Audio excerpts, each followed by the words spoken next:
barriers along the southern border are unnecessary. What makes it necessary now? This is the exact same thing we asked for when Leader Pelosi and I went into the White House on December 11th.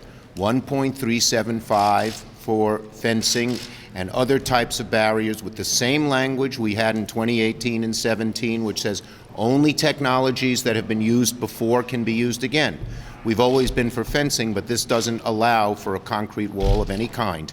Mr. Schumer, the president says he's unhappy with the bill, but he's adding to it. What's your understanding of what he means by that? We don't know what he means by that, but the one thing we all feel for sure in this, I agree with Leader McConnell, he ought to sign the bill, not cause a government shutdown.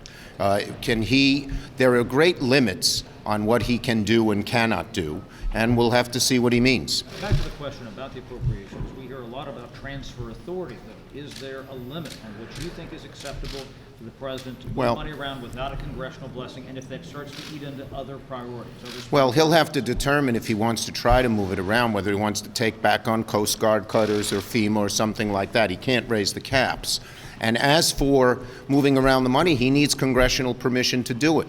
It was done in the past by President Obama and President Trump, but the Republicans controlled the House and gave him the okay. He doesn't have the authority to do it without House permission. And I don't believe you can talk to Chairman Lucille Roybal Allard, and I don't think she has said she wouldn't give him that permission.